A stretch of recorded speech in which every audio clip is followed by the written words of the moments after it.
Askush nuk e priste, por Irani nxori asin. Dikush nga ju ndoshta e ka dëgjuar, por unë do t'ju tregoj disa lëvizje që po bën Irani kohët e fundit. Lëvizje që askush nuk i kishte paramenduar më përpara. Mendoni se Irani ishte një shtet kështu, pra i dobët jo vetëm ekonomikisht, por edhe në mënyrë le themi ushtarake. Kush është rastisht i gjithmonë ti bëj like faqes shihemi sërish dhe ju falenderoj që jemi prerë bashkë. Dëgjoni orët e fundit se çfarë ka ndodhur mes Iranit dhe Amerikës, bile mes botës, sepse Irani ka bërë disa lëvizje vërtet fantastike. Në fakt e kishte paralajmëruar para disa ditësh gjithë botën prisi iranian, duke thënë që së afërmi ne do bëjmë disa lëvizje që bota do ta mbajë mend. Kjo është lëvizja e parë, kujdes. Dhe tregohet që ka 3 lëvizje, ashtu siç edhe 3 lëvizje që po bën Trumpi. Pra në 3 lëvizje, Trumpi tha që në 3 lëvizje do ta bllokonin totalisht Iranin dhe bëri lëvizjen e parë. Pra Trump bëri lëvizjen e parë, shkoi në vendin ku mendoje që të kishte bomba atomike ose bërthamore dhe e shkatërroi totalisht. Por problemi kryesor është që atje nuk gjetën gjë. Gjetën vetëm pak uran, disa gjëra të tjera që nuk pretendohet që po përgatisin, por ata thonë që po pretendohet, po përgatisnin bombën dhe ishte ai vendi. Por problemi qëndron që nuk e gjetën atje. Dhe lëvizja e Iranit ishte fantastike, sepse në Hormuz, nëse e dini ajo ngushtica është që kalon nëpërmjet cepit të Emirateve të Arabisë dhe Iranit, pra në mes, aty ku kalon të ngushtica, aty ku kalojnë të gjitha anijet me naftë. Ai bëri vetëm një gjë. Pra Irani bëri vetëm një gjë. Shkatërroi rreth 50 kilometra vend. 50 kilometra, jo më shumë. Dhe dini se çfarë bëri me këtë një lëvizje marramense. Një lëvizje që se priste askush, sepse të gjithë mendonin që tani Irani do shkatërrojë me bomba, do hedhë aty apo këtu. Jo, bëri gjën më të thjeshtë fare. Me një fjalë, ndërpreu burimet e naftës, pra burimet e energjisë, sepse kemi të bëjmë me gazin, me benzinën, për avionët e tjerë, dhe me naftën. Dhe duke bërë këtë ndërprerje, sot kanë arritur në bursë, fuqia ka arritur $320 për fuqi.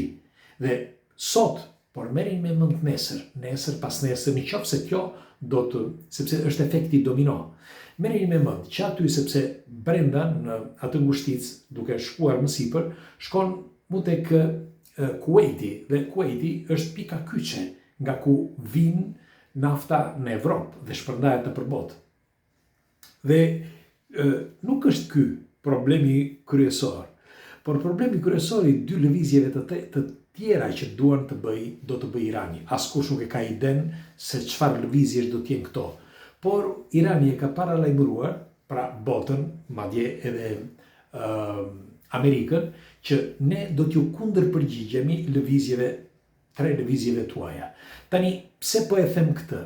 Sepse dikush, unë buzëqesh sepse nuk unë jam asnjanës, unë do të dëshiroj që mos kishte luftë, por nuk e kuptoj duke ngacmuar Iranin, pse duhet Izraeli ta ngacmonte Iranin? Sepse në këtë rast ndizen vetëm shkëndia. Dhe mendohet që ndoshta këto lëvizje bëhen pikërisht të qëllimshme. Pikërisht pra duke ngacmuar Iranin, e dinin që Irani do ngrihet dhe duke ditur që Irani do ngrihet, e ngacmojnë akoma më shumë që të ngrihen dhe vendet e tjera, si për shembull Emiratet, Turqia, e tjerë siç e kemi thënë. Shpresoj që jo. Por ajo që më bën përshtypje është fakti që qoftë Erdogani, por qoftë edhe Putin nuk u ngritën. Kur vetëm para pak ditësh kishin deklaruar që nëse preket Irani, ne do e ndihmojmë. Pse nuk po e ndihmojnë, se s'po e kuptoj.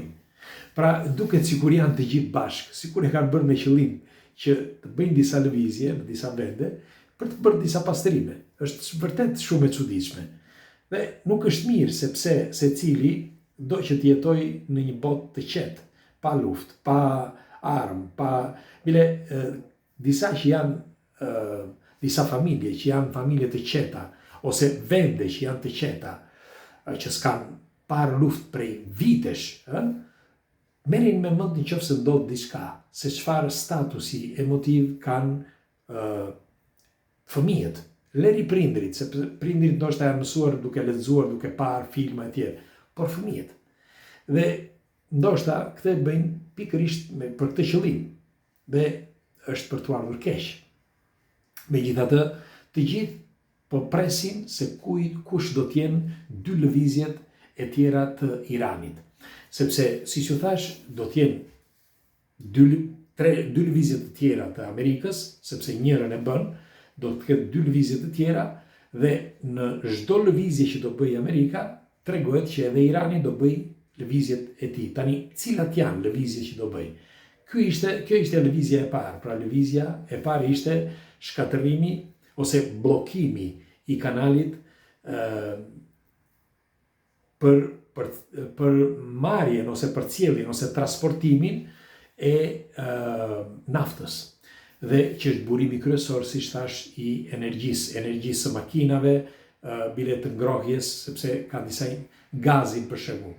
Ne pjesërisht në Evropë përdorim gaz në për kuzhina, përdoret gazi për shumë gjëra, bile keni me miliona restorante, fabrika e këtë diun që përdorin shpesh gazin. Pra, si do t'ja bëjnë tani? Sepse nga ana tjetër, ata që ju që jeni të informuar, e dini shumë mirë që nga ana tjetër edhe Rusia po ka vënë taksa të forta kundër Evropës nga momenti që filluan lëvizjet për sa i përket gazit, sepse gazi nga dy anë vjen, ose vjen nga ana e vendeve të lindjes, ose nga Rusia. Kështu që nëse se këto, sepse vendet e tjera kanë më pak gaz dhe nuk munden që të furnizojnë gjithë vendin, pra gjithë botën.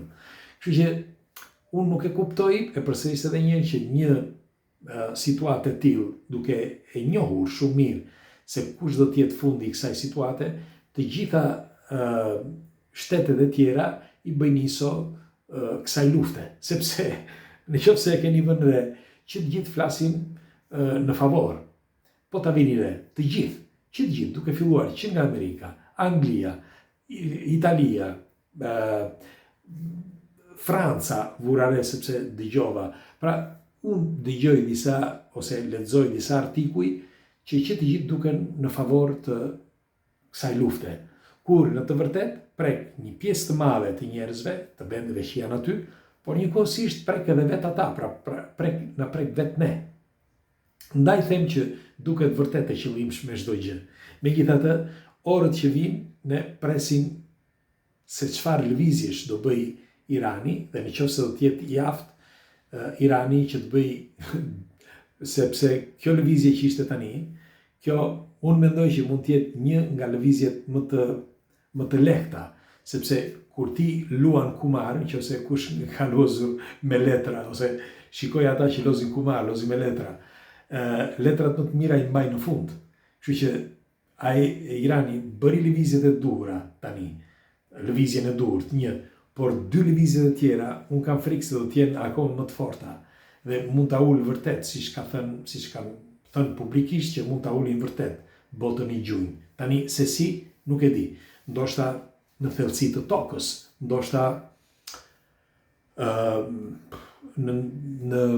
në financë, me anë të kibernetikës, nuk dihet. Megjithatë, një gjë është e sigurt që Kina nga ana tjetër po mundohet që të ndihmojë Iranin dhe duke u ngritur kjo ana këtej e botës, kam frikë se nga ana që kanë hapur këtë reprezali, këtë luftë, si mund të themi, kam frikë se do zgjerohen. Dhe nëse do zgjerohen, do ketë një përplasje që nuk do t'i interesojë askujt nga populli i thjesht. Ndoshta do u interesojë niveleve të larta, por ne asnjëherë. Megjithatë, do dëshira një komentin tuaj dhe çfarë mendimi keni? Çfarë lëvizjesh mund të bëjë Irani tani? është mirë që të mbajemi të informuar, sepse informacioni është dije dhe dije është pushtet, siç e kemi thënë dhe do të dimë si të sillemi nesër. Kalofshi një mirë me të këndshme.